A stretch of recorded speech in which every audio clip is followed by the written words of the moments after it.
Welcome back to Canadian Justice, where we're talking about the right to a speedy trial. Now, Kabir, this right is so important that has been enshrined in our Constitution. It's in Section 11B of our Charter. You have a right to be tried within a reasonable time. Why is this principle so important? Why is it so important it required constitutional protection?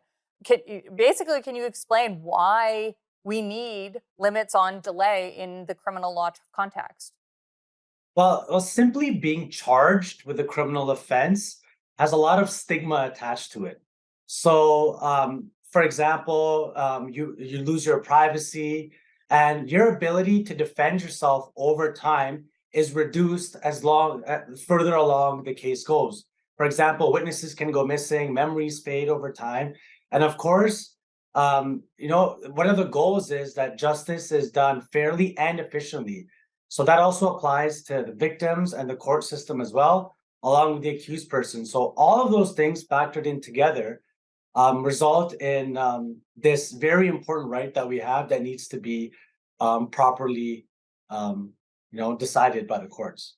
Saman, same question. Why is this principle so important in the criminal justice system and in our Constitution? Yeah. So just to add to what Kabir said, I agree with what he said, and what the Supreme Court reiterated in Cody and in Jordan is that society has an interest in this right, in an accused having this right, for the same reasons that Kabir said. The justice system is after the truth. Truth erodes over time. People's memories don't get better over time.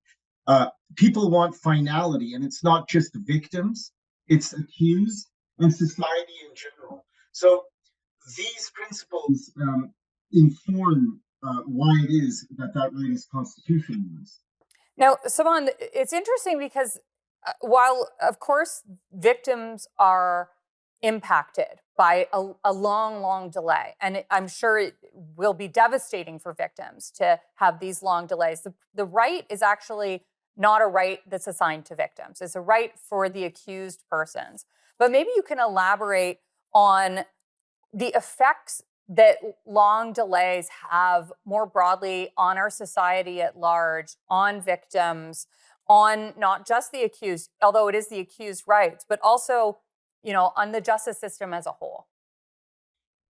Well, nobody wants to see cases compounding over time, one on top of the other. So that in general causes a collapse of the justice system. It allows shortcuts to be taken, which don't necessarily live within the spirit of the truth-finding process that is the criminal justice system. In addition to that, as I said earlier, what people are after is finality. Finality is a facet of justice. And that finality, the interest in finality, is shared by accused people as well as victims, institutions, and society at large. So, to me, it just makes complete sense that when an accused has a criminal charge hanging over their head, and a victim or a victim's family has this charge hanging over an accused's head that involves themselves or a close family member, they want some sense of finality. They want a third party, a judge or a jury, to decide what it is that's going on, or they want the charges withdrawn, or they want an accused person to plead guilty. Kabir, is there anything you want to add there? I think Saman he hit the nail on the head there. I think he's entirely right with what he said.